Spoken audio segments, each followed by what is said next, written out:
Javier, can you tell us more about your experience of Homs? Javier Espinosa is a long-time veteran war correspondent working for the Spanish newspaper El Mundo. Espinosa reported on the war in Syria since 2011.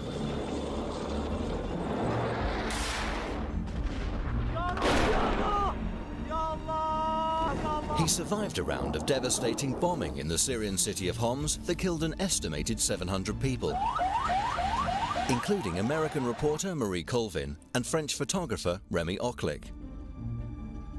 The city is being badly damaged by a constant rain of rockets. In September 2013, he was abducted by ISIS. One of his guards was the infamous jihadi John, who tortured him with mock executions. He was liberated after 194 days. Espinosa is now correspondent in Asia for El Mundo.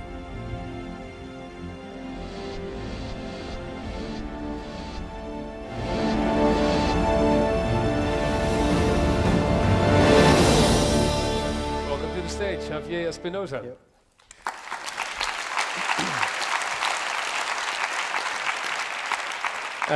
You just arrived from Beijing, I think, last night, and you're going to leave tomorrow. Yeah. And we're going to talk about your work, naturally, about the risks that you have been taking. And we met each other briefly here backstage, and I found out that you worked with people that I knew during the Balkan War in Sarajevo. You have been in this job for a long time, right? Yeah, since 1990. Right. And we were talking about one of your very good friends, a cameraman, or actually he was a lawyer, Mikel. I met him once, and some people may still remember him. He was a very energetic guy from Spain who was a lawyer. He was bored to death, and he started to be a war correspondent, and everybody knew him during the Balkan Wars in Sarajevo. What happened to him, ultimately? Well, Miguel Gil was, as you said, a lawyer who decided he didn't like that type of life. He quit being a lawyer, he got a motorcycle, and he showed up in Mostar with a motorcycle with minus 20 degrees or something like this. He started learning how to be a journalist by himself. Nobody teach him. He started learning how to write for my newspaper, actually, for El Mundo. And he teach himself to be a cameraman, one of the most successful cameramen in that years. What happened is that he was in Sierra Leone, and he just went to the front line, and he was killed together with Kurt Schork, another famous reporter. And what is most amazing about Miguel is that he was just only a journalist. He was a journalist who was, has these values that, for example, because I was 2 days before he was killing with him in Sierra Leone as well. And we went to the front line, the same front line that later on where he was killed. And we discovered this amount of bodies all around the jungle where UN soldiers have been killed by the rebels. That was a real scoop for him, for AP. He was working for AP. So he had to rush, go back to Freetown, which was 5 hours behind, to feed these pictures. Instead of that, he stayed for 1 more hour collecting the passports of those bodies. And he just gave these passports to the commander-in-chief of the area and told him, give this passport to the families, because the families had to know that they were killed. That hour was very important, not only in terms that he just to feed the pictures, that it was frontline, it was very dangerous. Mm-hmm. And the proof is that he was killed 2 days later in that front line. It wasn't a front line, it was an open land. Right. But he decided that it was very important to stop working just to report about basic things like informing those families about how they were killed. How many colleagues have you lost at El Mundo who were working in a war zone and got killed? In El Mundo we lost 2, and friends of mine, a lot of them, Miguel, many. Yeah. So how often have you asked yourself the question, is it worthwhile doing this job and getting the story while being in harm's way? It's worth for a basic reason that is you don't have journalists, you don't get the voices of the real heroes of the wars, which are not the journalists, are the civilians who suffer the wars. I mean, the journalist has the privilege of deciding, I go to the war, and most of the time you can get out from the war. Civilians are staying in their countries, and war fall on top of them. So they have to give a voice to highlights the suffering of these people. You don't have journalists, you don't know what is happening in the war zones. And I remember a story that it impacted me a lot about the civil war in Lebanon, where I wasn't there, I was too young, but that guy who was saying, the worst of being in Lebanon, in Beirut, is not being shelled all the night, every day. The worst is being shelled all the night, putting the BBC next morning, and realizing that you are not even news, that you don't exist at all. Yeah. I'm asking you this question because on the 2nd of October in Sirte in Libya, a Dutch photographer, Jeroen Oerlemans, was killed. And I heard from colleagues of mine who have been working in war zones, at least one of them, he said, well, this is for me, this is the last thing.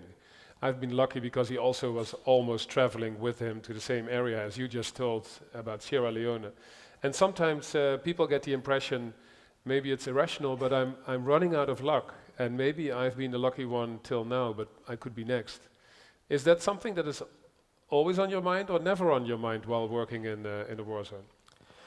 Well, my wife, who is also a journalist who covers conflicts, she said that... Is that an advantage, actually, that she knows? It is because she understands what I'm doing. Exactly. So but also she knows the risks. Yeah, very so she intimately. said that it's like betting, so you get in numbers, yes, and sometimes you can get a black ball. Russian roulette. Yeah. So, yeah, it's a risk, but as I said, I mean, it's more risky for the civilians, so you have that duty to report about that. I mean, we cannot just say, war is dangerous. Of course it's dangerous, it's a war. Yep. But it's more dangerous for the local journalists who are staying there because it's their country. Because we always have the passport to get out. Yeah. And the money maybe to get liberated. Yeah. I don't know if I can ask you this question because, well, maybe the show that I worked for last night broadcasted a report about a Danish photographer who also was kidnapped in Syria, and his government paid, I think, or his parents, I'm not really sure, over €2 million to get him out of the country. And as we know, British and US journalists are not so lucky because their governments are not paying. Did your government or did somebody pay for your release? We don't get update about that when you are kidnapping. It's not that they give you updating. Yep. They just tell you, you come here, you get out. It's not... you don't talk there about is no communication with these guys. Yeah. I mean, they are not... How lucky were you? Well, this happened. I was lucky in the sense that, as I always said, it was a VIP kidnapping because I wasn't tortured a lot, physically, I mean, maybe psychologically, yes. But because things have to be put in context. I mean, kidnapping is daily life in Syria. You said to any Syrian journalist or civilian, this guy is being kidnapped by ISIS, and he will tell you, yes, and my father and my sister and my brother, and the three of them were killed. So what happened? So for me, the treatment was okay, was not so bad. And I know many cases that were really terrible, so I cannot say I'm a victim or whatever. That there are many people who can say so. I'm not willing to say so. Were you imprisoned with journalists who later on were executed? Yeah, with James Foley and all these guys, So you talked a lot with him? Yeah. The Danish photographer that we had on our show yesterday, he was there as well, and he said they knew in the end, they knew that their governments were not going to help in any way as European governments or family members were doing. Did he know that what was going to happen, James Foley? I don't know, he knew or he didn't want to assume that was going to be the end. But that was another, together, I always say that I met two remarkable guys in this profession, and one was Miguel, the other one was James Foley, because he also was arrested in Libya. And he also was suffering a lot of problems during his reporting because he was a freelance. Most of the people who do now reporting in these conflict areas, most of them are freelancers. And they are the real ones who face this danger. Why are they freelancers? Because the media doesn't want anymore to pay for covering wars. Because they said it's too expensive, too dangerous. Why? We have local things that we have... So these people are extra vulnerable, right? Yeah, because there is no insurance, there is nothing, there's no organization or institution that can get you out. That's a major problem, and I think this one of the things that should be solved in these times from meetings like this, to create a kind of fund that is available for these freelancers to get proper training, proper logistics, proper budget to cover these wars, because these wars are getting more and more complicated to cover. And you need to get trained for that. There's these safety courses that should be done by freelancers should be compulsory to do these safety courses because you learn a lot. I learned a lot. I did it in 2003 after 14 years covering wars, and I was one of the who said, nah, this is useless. I know everything, I'm immortal, nothing is going to happen to me. And I learned that I should be next to a wall, and that was saved me in Homs, because I had that in my mind. I go back to get my shoes next to the wall, and the shell explode next to me, but I had the wall in front, and two guys were killed in front of me. So it saved your life. It make a difference to get trained when you go to a war situation. Yeah. We were talking also about the blackouts. For example, just when we met, I told you that I was very briefly in Syria, and our correspondent who has worked there very often showed me during a trip Aleppo. What we didn't know at the time, that people like you were already taken hostages, because there was no news about it, because their organizations were already in negotiations with the parties that took journalists. Now, I've always wondered, if I knew at the time, I would never have made this trip. And how many journalists have been kidnapped because there was no information out? Like David Rode, I think, was one of the first who was kidnapped in Pakistan, in Afghanistan. Yeah. Also, there was a blackout about his kidnap. Yeah, kidnapping is not mathematic that you can say always 2 + 2 is 4. I mean, it's always depending on the situation, but I'm against blackouts.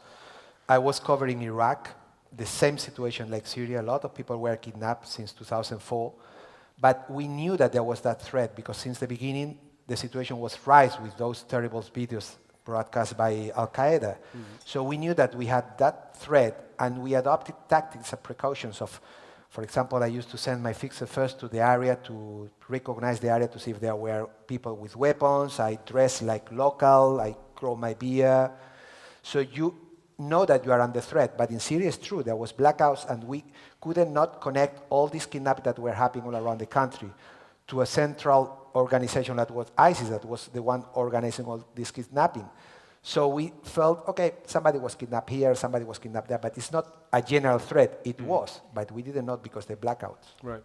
Now you're living partly in Beijing and in Bangkok. Yes. Did you go there as a correspondent because you wanted to get out of the heavy war correspondent stuff and maybe go to low-level areas where there are problems, but not as heavy in the Middle East? No, as in Syria. I had been 12 years in the Middle East, and I didn't get surprised anymore by what was happening in the Middle East. I mean, for example, you see now the war in Mosul, and he said, yeah, Mosul has been taken 3 times, and it's been taken by ISIS before, was recovered, now it's taken. Is that the moment when you know you have to get out, when you get jaded? Yeah, when you just see the stories repeating itself in front of you, and you don't get impressed. You have to get out because you are not useful anymore, because you don't get impressed with what you see. So you cannot report about what is happening on the ground, because for you it's something normal. Yes. So I wanted to get surprised, and I get surprised in Asia a lot. I was just saying during the introduction, and which is a great goal, we should stop impunity. There has to happen something against the people who did to you what they did to you and to many others. At the same time, we can say stop this. But is it even possible? I mean, there is no system whatsoever in Syria that ever can get these guys in front of a court. How do you see this?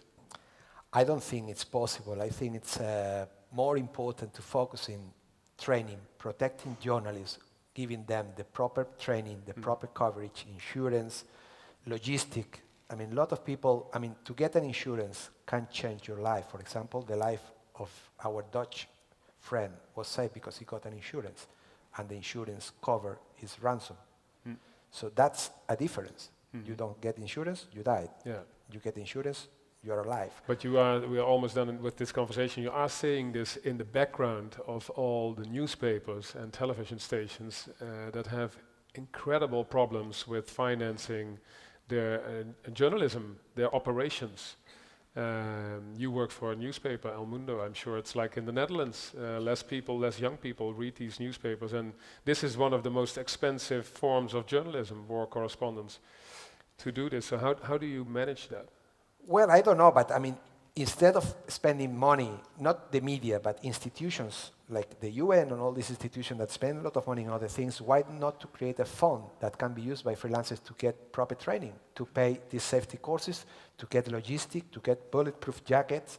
I mean, that could be an idea, but I'm not, I mean, if I could do it, I will do it, but I'm not in charge of that. We are journalists. We should not talk about that, maybe. Last question to you. So you're flying back tomorrow to Beijing. How old are you, actually? I'm 52. 52, same here. 64, born in 64? Yeah. Are you done as a correspondent in these areas where you had some troubles? No. I'm still willing to go. I think we have the duty to go to report about the suffering of the civilian. This is a major duty of the journalist, to report that. I don't believe that you can change the world anymore. That's one long time ago. That's how you started out. I lost my, yes. my hope. But at least you have to give these 5 minutes to the civilian to tell you how is he suffering and to think that he's important, that somebody's taking care of his suffering. At least these 5 minutes are important because he feels, well, you see, the war is taking care of, or maybe will take care of my problems and will solve it. I don't think it's going to happen, but he deserved these 5 minutes at least. Thank you very much for talking to us. Thank you so very much. much.